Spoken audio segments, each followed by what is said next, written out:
Welcome back to the Retro Sports Gamer channel. And this is going to be a video about the official strategy guide, NBA on Showtime, NBA on NBC. It says it covers the Dreamcast, PlayStation, and N64. But of course, it is on the arcade cabinet and it will be useful information for the arcade as well. This is a video I put off for way too long. This is probably one of the most useful strategy guides out of the games for Midway. We got Shaq as the cover athlete, so let's get started with the flip through and review. Just the cover page right here. A little bit of glare on the left side. I'll try to move the pages so you don't get that, and you could freeze the flip through if you need to. Just a table of contents there. And then you have a little introduction on the left side about how NBA Showtime came to be. So it talks about NBA Jam and NBA Hang Time on the left. Then you have the controllers of N64 and PlayStation. Interesting enough, doesn't show the Dreamcast. Oh yeah, it does here. All right. And then we got training camp. Tells you about shooting.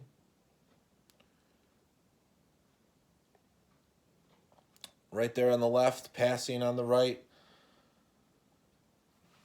If you play the game, most of this stuff you will know. There is something useful in here that I didn't know reading through it though. Then it talks about the double dunk up there, the free throw, spin move, head fake, clearing out, tapping the turbo a couple times.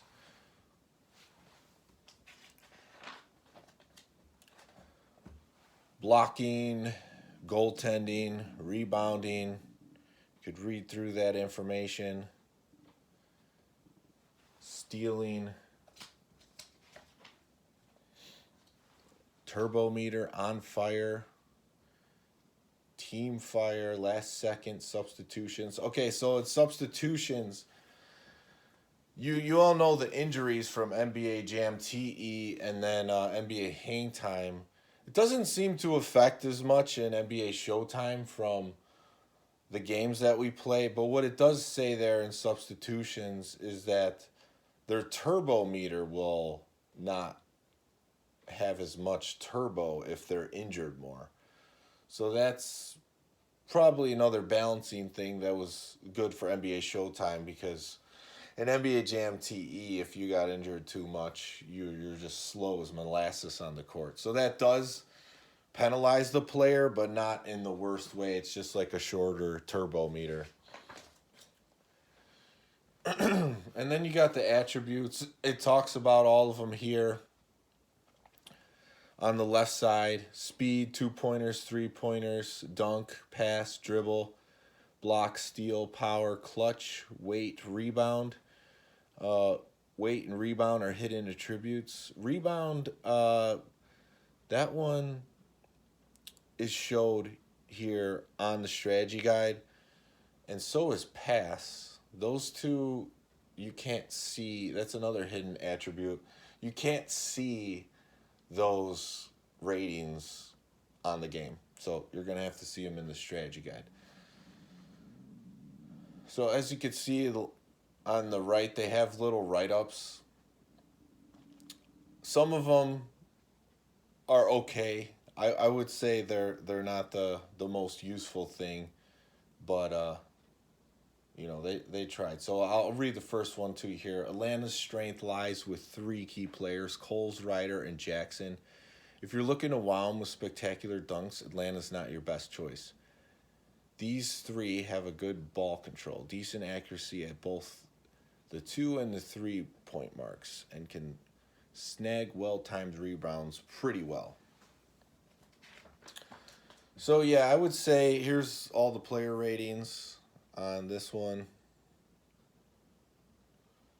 And Jim Jackson is very good. He's kind of, with his three-pointers, 18.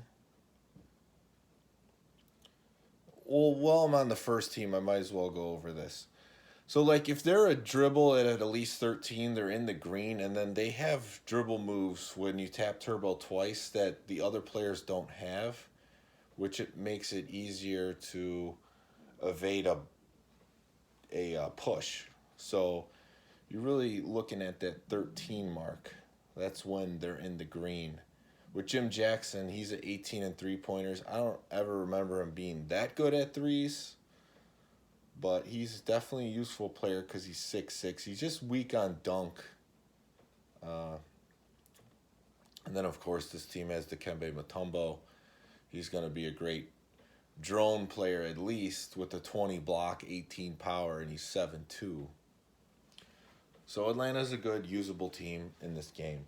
So as you can see, they have the pass rating.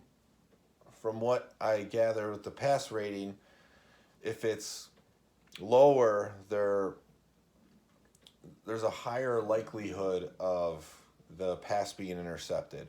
And then with the rebound, like if there's situations where there's like two players' hands right there for the ball, the player with the higher rebound will most likely grab that ball. So even if, like, Sean Bradley's 7'6", and one thing that I noticed from the strategy guide we'll see later, his rebound rating's really low. So if another player with a higher rebound rating gets that hand up with Bradley, if they get it that high, then they'll get the rebound over him. Here we got the Boston Celtics. If you're going to use the Celtics, you'll want to use Antoine Walker. Same or somewhere in the game, he's the team's best all-around player, and he's got mean dunk attribute to boot. But if you're looking to just sink some threes, then Barros is a prime choice. So you kind of get a feel for what those are about. But Antoine Walker is really good, and I just kind of found that out the other night in the last game that we played. It's because he's tall, he's got power, he can dunk and dribble. He's a unique combination. I would say he's one of the better players in the game. So, I don't know. Sorry about clearing my throat here. I guess I'll read as many of these as I can, but I might start flipping through faster. You can't pick the Hornets without bringing Eddie Jones to the front of the pack. The guy doesn't have much power or pass control, but he excels in every other rating in the game. Match him up with Anthony Mason, and you've got a strong two-man team. These two are strong in the dunk category, so try to get 3 dunks in a row for the much coveted team fire. So it's not telling you much. Personally, if I was using this team, I would probably go Eddie Jones, Eldon Campbell. But knowing about the injury, how it affects the turbo, Derek Coleman's also a good second choice. Oh, and man, I didn't even mention this, but that's why it's a long flip-through video. The hotspots are on here for each player. That's one of the most useful things in this strategy guide. You could just quickly reference this guide and see where the player's hotspot is. So Eddie Jones, you could see, is on the top of the wing here. Anthony Mason near the top of the key. Bobby Phil's in the corner. Derek Coleman with that X near the wing, and then Eldon Campbell, another corner hotspot. Hotspot's going to increase their three-point ability, so if you got a guy who's really not good at threes, or even he's middle of the road or good, the hotspot will increase their likelihood of making that shot.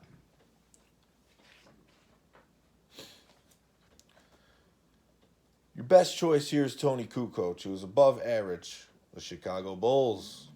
In most of the game's attribute points, Ron Harper and Cornell David are the best co-players to match up with Kukoc. Due to their excellent shooting abilities, but don't overlook BJ Armstrong's excellent long distance shot. So it tells you things that you could easily figure out by just looking at the ratings. But Kukoc is I from my experience he's the best player.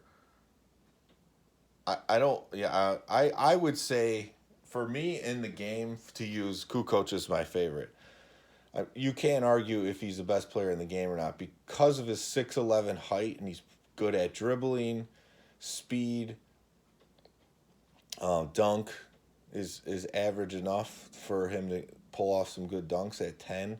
He's just all around good, and his tall height allows him to get blocks and rebounds off the rim easily that other players can't get as quick.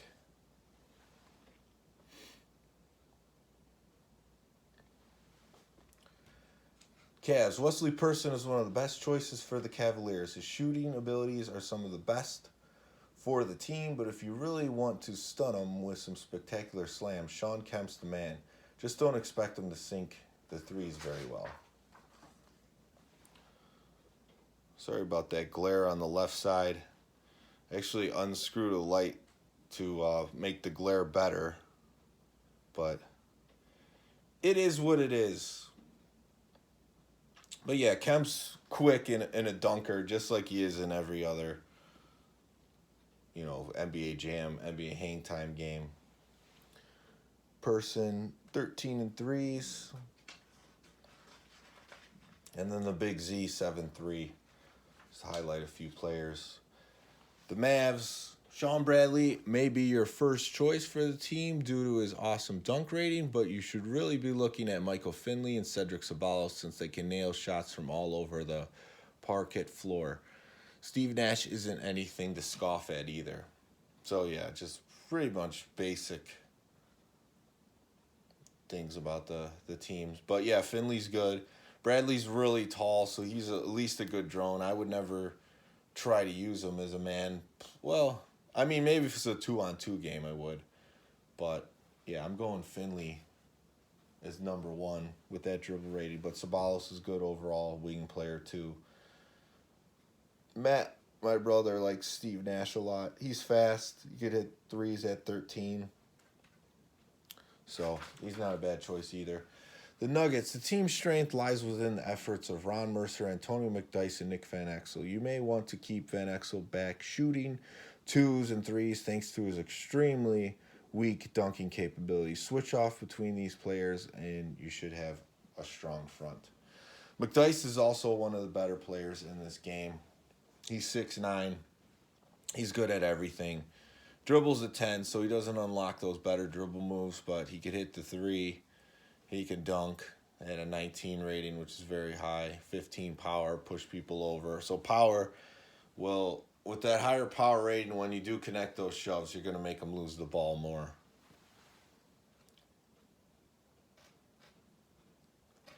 And block rating, it's not the same as like an NBA Jam or Hang Time. You got Billups and Bryant Stith there. But it's going to be more about timing.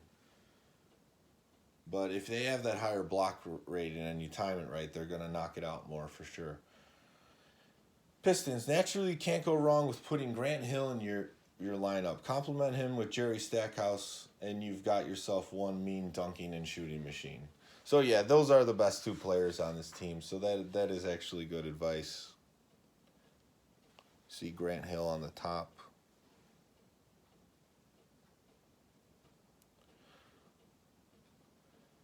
Grant Hill's only weakness really is his 3-pointers at a 7. But if you do put him in with Stackhouse makes up for that with his 16 3-pointers, 20 dunk. Pistons are a good team in the game, for sure, because those 2 players. Warriors, not so good. If you're looking for a tremendous dunking fest, you want to steer clear of this team. Mookie Blaylock, John Starks, Muggsy Bogues, and your best are your best choices since they could shoot extremely well. Leaping to the hole for a tremendous slam is not where these guys' abilities lie. All right, so you got Mookie, John Starks. Daniel Marshall's going to be your taller player at 6'9". He's going to be useful. But Starks, Mookie, Blaylock, at least Starks has, I don't know, his dunk's low.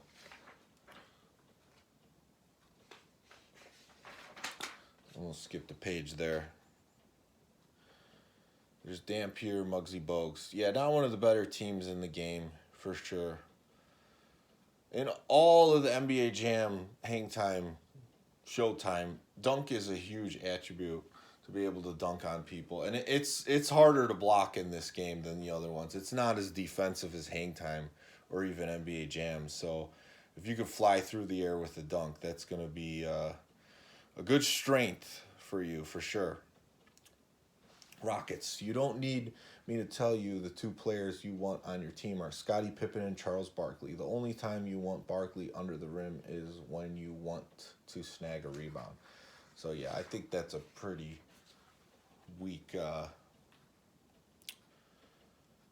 review of the Rockets. I mean, they do also have Akeem Olajuwon on the team. He's not even talked about. He's got an 18 block and 19 power.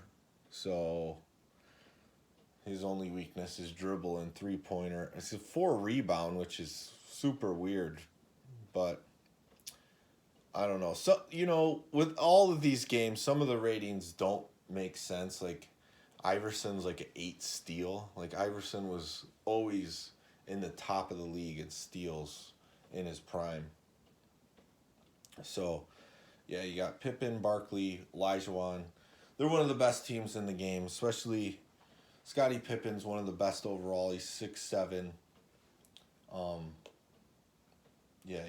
If you're user controlling a player, Pippen's great. Barkley also with that 20 power. So yeah, you also have access to the hotspots with this flip through. Can reference it. Indiana Pacers. If you're looking for a good slammer, sorry, the ones on the left are a little bit harder for me to read. If you're looking for a good slammer for the Pacers, put Davis in your lineup. If you want some close range or long distance shooters, put Reggie Miller or Chris Mullin on your team. Mark Jackson's a good complement to either of these two players, so keep an eye out just in case you need a substitute. They're also a good team to use. Reggie Miller, Jalen Rose. Jalen Rose got that 17 dribble. Then they have plenty of bigs to choose from.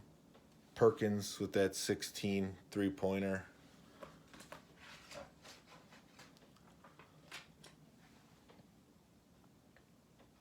Mark Jackson. That's a wrong picture on Mark Jackson. They have Jim Jackson's face. So I noticed an error right there. It's Jim Jackson's face instead of Mark Jackson. Clippers, wow, they really went all out on that review of the Clippers. Stoyaka Vrankovic is your best choice here. Johnny Newman's best for the distance shots, and Maurice can really throw his weight around. And that's about the Clippers. That's about as good as they deserve because they're not very good. They do have Lamar Odom here, which is not on my arcade cabinet, but he is on some versions. They didn't even put a pass rating for him. Clutch or weight. It's like they didn't know. I don't know what's going on with that. So as you can see, it's not perfect either. There's some errors in here. Because Odom, I don't know. Anyways, Lakers. Shaq the cover act. Shaq is this team's real strength. Kobe Bryant's got some mean attributes as well. Just don't expect him to be knocking anyone on the ground. Pairing these two up on the same team gives you a great front line. Yeah, Kobe and Shaq. Everybody knows about that in this era. But you're going to have to think about putting in Glenn Rice because he's one of the best three-point shooters in the game with 18. and 2-pointers is 19. So Rice is really good at shooting. So a lot of people that use the Lakers will put in Rice for either Kobe or Shaq at times. The other players, see, Travis Knight was a white guy. They put Brevin Knight in there. Jeez, these guys just cranking out a product. It is a lot of information, so I get it, but still. Tim Hardaway may seem like a good choice for Miami in the real world, but in the land of NBA Showtime, he's got his own little problems. Hardaway's got great shooting capabilities, but his blocking, passing, and dunking are a bit on the poor side. Alonzo Mourning and Vashawn Leonard are your best bets here. Own little problems for Tim Hardaway. Well, yeah, he's a 1 dunk. His pass should never be that low. 6. Dribble 9. I don't know what player they were looking at. Those two should be way higher. You know, some guys they just don't get right. So the Heat, they're not one of the better teams in this game, that's for sure. I don't know what was going on. Morning's only a 10 block. Now keep this in mind. You will have to reference what this guide says versus what the game says, because with some of the errors I've already found, I don't know if even some of these ratings will be 100% accurate, but look at your game for the most accurate ratings. But most of what I see is accurate here. Bucks, you got 7 players to choose from on the Bucks. Danny Manning's one of the key players for the Bucks, at least as an all-around player. If you want to sink a boatload of threes, put Dale Ellis on your lineup. Glenn Robinson's also a great addition to the team. These are the 3 players you're best to keep at the front. So you got Manning, Dale Ellis, Glenn Robinson. I like using Ray Allen. Good dribbles, good threes. Glenn Robinson, like him too. Dribble 9, like I'm almost sure I played with them. I don't know. I thought he was a dribble 10. So like I said, just look at the game when it comes to the ratings. But this is useful for the hotspots. Tim Thomas, 6'10". Going to be a good option for a drone player there at the bottom. Minnesota doesn't have truly outstanding players. Instead, most of their players are middle of the road, jack of all trade type ball players. Your best bet is to keep Kevin Garnett in your lineup simply for his dunking ability and whoever suits your fancy for your co-player. I'm beginning to think like the person who wrote these didn't even know basketball or NBA at all. Because clearly who they mentioned, Kevin Garnett, is not middle-of-the-road player. And in this game, he's good. He has his weaknesses. But it's almost like they just looked at the rating and the name and were like, oh, yeah, this guy looks good. Like, it doesn't add anything of value. Like, Alonzo Mourning was a leading shot blocker, and Tim Hardaway's, one of the best passers and assist players in the game. Like, it doesn't say anything like that. It's just solely based off of the ratings, it seems like. This team has a great lineup. Use Keith Van Horn to cover all points on the floor. Bring in Stephon Marbury to sink easy 2s and 3s. Or utilize Kendall Gill and his great offensive capabilities. Just don't expect him to reject too many opponent shots. Oh, that's pretty obvious if he has a low dunk block rating. I mean, he's a 3 block. At this point, I'm just reading those to maybe get a good laugh. But yeah, the Nets only have 4 players there.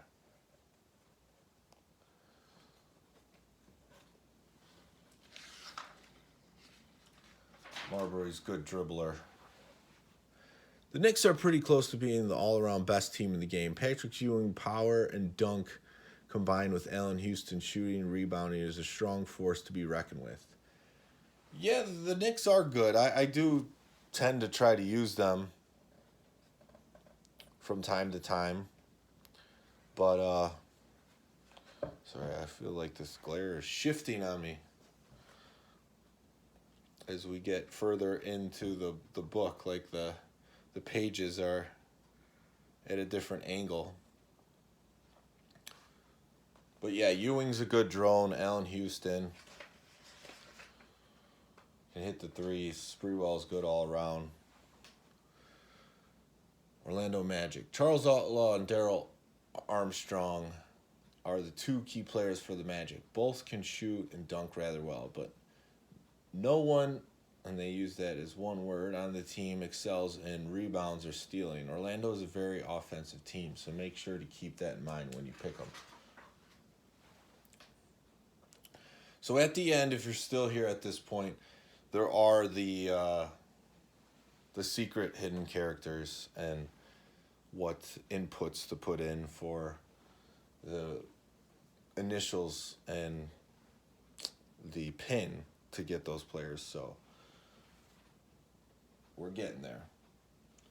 76ers. Allen Iverson has some great speed, shot capabilities, and ball control, but he won't be a star in any real defensive situation. Complement him with Matt Geiger and his high block, power, and dunk attributes, and you will be fine with Philly. It's funny that they mentioned Geiger because he was probably the backup center. Theo Ratliff was always up there leading the league in block, and he even has a higher block rating at 19 over Geiger's 15. So I don't know where they get some of this stuff.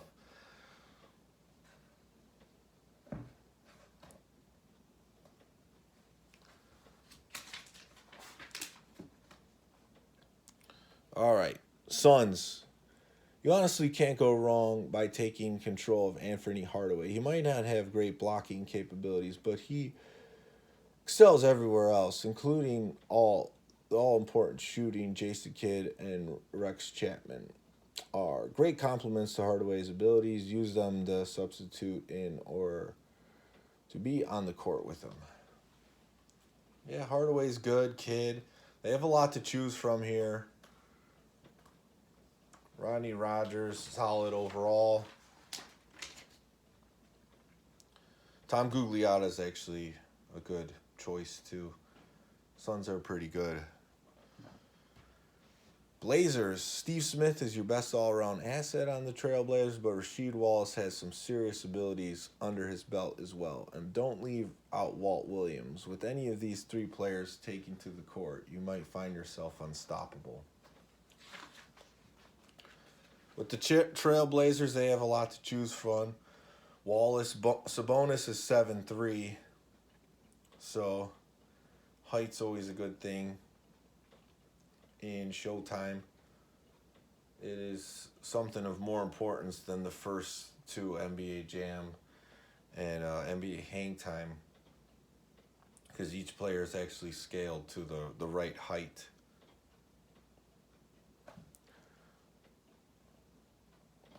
Yeah, Steve Smith. I would use Steve Smith and Sabonis on this team with that one. But like NBA Showtime Gold has Pippen on this team, so then they become even stronger. The Kings. Of all the players on the Kings, Nick Anderson has the best all-around capabilities. Jason Williams is a great compliment, but his dunking leaves much to be desired. Still, you're here to score as well as to wow the crowd. You can't win on dunks alone. Jason Williams. So they have the Nets Jason Williams here.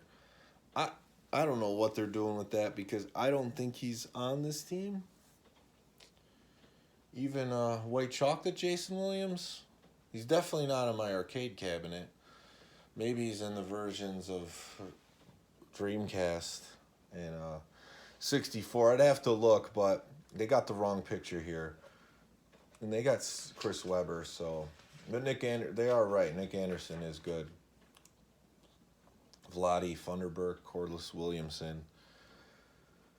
San Antonio Spurs. San Antonio's got the strength of Terry Porter's shots, David Robinson's dunks and defense, and Sean Elliott's all-around goodness. This is one strong team. And then they're showing Tim Duncan too. You got the Twin Towers, Steve Kerr, 3-pointers. Avery Johnson, again, wrong photo. That's Larry Johnson. Oh man, this strategy guide's funny. But yeah, you got those hotspots. That's going to be useful. Supersonics. Horace Grant is perfect for those who just want to take in the 2-pointers. He's great at dunks as well as the close range jumpers. Use Gary Payton for long range shots. Just don't take Payton to jam it to the hole. Yeah, because he can't dunk. If you want to see some spectacular moves, it's not going to happen. Payton could dunk, but he wasn't like someone who dunked often. But yeah, Brent Barry, he's got a 19 dunk, good dribble, solid 3-pointers. He's a good guy to use if you want a little bit more height. Horace Grant, Vin Baker, going to be your down low players. This is one of my favorite teams to use in the game. The Raptors, because Carter and McGrady Raptors. Without a doubt, you need to put Vince Carter on your squad. His strengths in shot speed and dunks are phenomenal. Tracy McGrady or Doug Christie will complement his efforts well. So yeah, Carter, he's fast. Speed can't be overlooked. Obviously, it's self-explanatory, but if you're quite a bit faster than other players, you can either get around them easier or it's harder to play defense. But Carter's 18 speed, 20 dunk. Pretty good threes at 12, 15 dribble. You got Del Curry, another 3-point option, 18. Del Curry, I believe, switches to the Bucks in later versions. McGrady, Kevin Willis, D. Brown. And Utah Jazz. Yeah, McGrady, he's not, this is like pre-Orlando Magic McGrady, so he's like good overall, but nothing stands out too much. But he's still 6'8" and has good attributes, so I use him quite a bit. He's got that corner hotspot. Utah Jazz, the two key players on Utah are John Stockton and Karl Malone. Stockton is great at the 3-point shot. Malone will complement the action with his dunking efforts. Stick with these two and you should do great. It sounds like they actually knew basketball with that one. Stockton and Malone. Yeah, the Jazz, I don't know, I'd say they're middle of road team. The short guys, I don't love them in these sort of games, but if their 3-point and speed and stealing is high enough, at least they gave Stockton a 16 steal since he's all-time steals leader. Vancouver Grizzlies. It may be a mouthful to say, but Sharif Abdul-Rahim, it's fine, it may be a mouthful to say, is your best, just talking about his name, is your best bet on the Grizzlies. Average in some of the areas, he excels in all shot abilities, including dunks. Doug West and Mike Bibby are two characters, they don't even say players, that are perfect to complement his abilities. So what characters do we want to put in? Abdul-Rahim is your best choice on this team. 6'9", good overall, 16 speed, good dribble. He doesn't excel in 3-points or dunk, though. Big Country's a big body out there. It's 7'1", but doesn't have the best ratings. Does have a 19 power, though. That's could be useful for pushing. And that's all we're showing on their team. Doug West. Threes aren't very high. Bibby's 3's 13. That'll get you in the green. So, yeah. And then let's look at the Wizards. Rod Strickland will catch your eye in his abilities. Just watch out. He can't block as well as the other players. And he can't knock down opponents down that well either. Juwan Howard is a close second, so put him on the line as well. On the line. This is hockey. Howard can dunk like nobody's business too. So yeah, they're saying to put in Howard and Strickland. Strickland is high in a lot of areas, but he's only 6'3". Mitch Richmond's probably the best player here. This is 3 points. Dunks high enough at 8. Top of the key. Hotspot. But yeah, Wizards aren't one of your best teams. And then here you go. This is the hidden players. So I'll just flip through. You could freeze this. You got Kerry Hoskins, which I believe is Sonya Blade in Mortal Kombat. Retro Rob, no idea who that is, but there's a lot of them, so I'm just gonna flip through. Make sure you could see them. The code is up here on the right side of each one that you put in. So like for Biggie, you put in Biggie and then 0958. You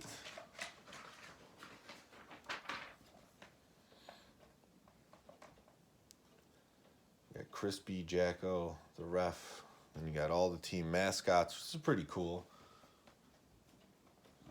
See a lot of mascots do these crazy dunks off trampolines, so it's a fitting game for them to be in. Benny the Bull. I don't think they're all here though. And then you got the gang from Midway, Mark Turmel, Rob Gatson. Just shows their hotspot.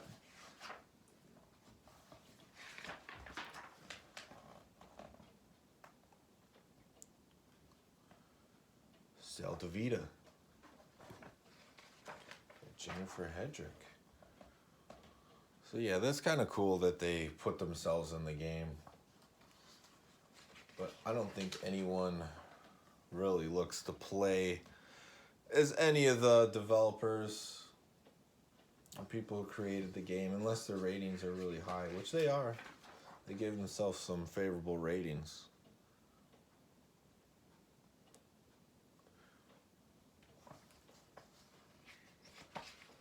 I wonder if they gave themselves the right height. Probably not. There's Isaiah Thomas, NBC sports announcer. You could put him in. Tim Kittredge.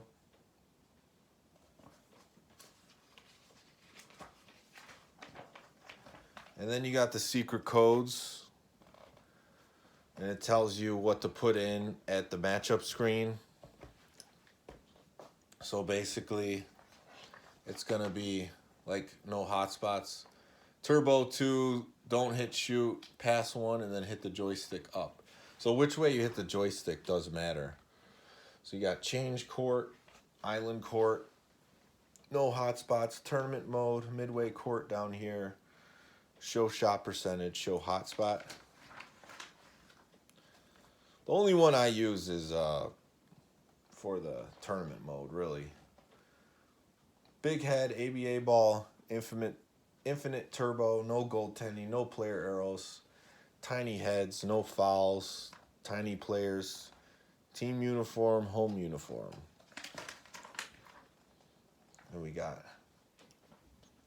away uniform up top, alternate uniform, midway uniform, snow, blizzard, rain, fog, night fog, thick fog, swamp fog.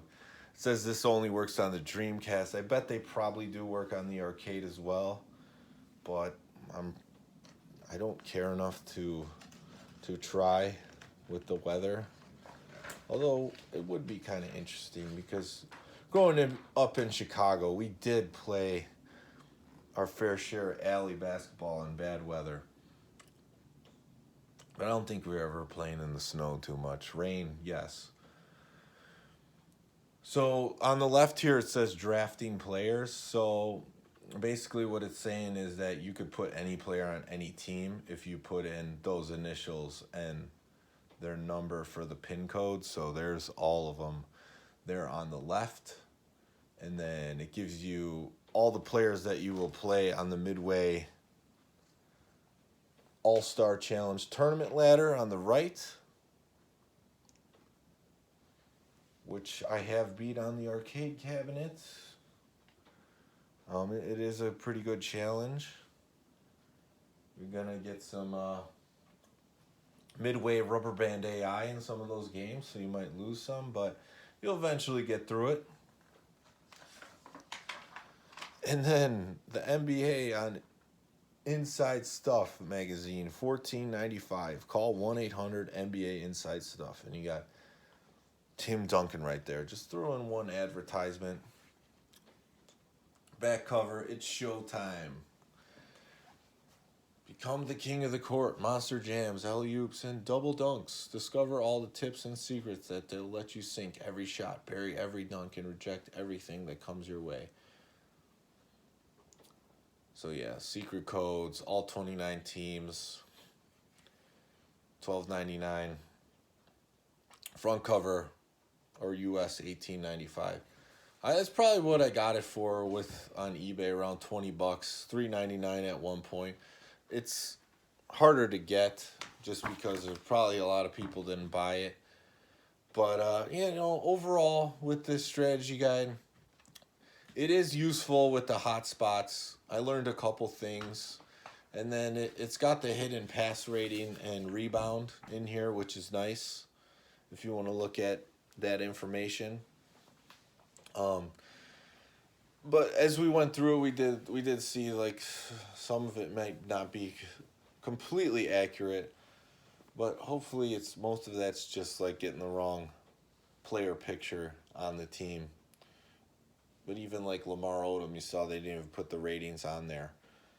But now, we got a flip through of it. We got this strategy guide online for everyone's reference. And, this is going to sit alongside the arcade cabinet here when we do the streams with the arcade. One of the other strategy guides I could do a review on coming soon, NFL Blitz 2000, which is the other game on this arcade cabinet. So look forward to doing that. But we had to get this strategy guide out there. Green Magic was requesting it. He wanted to see the pass ratings, rebound, some of the other stuff.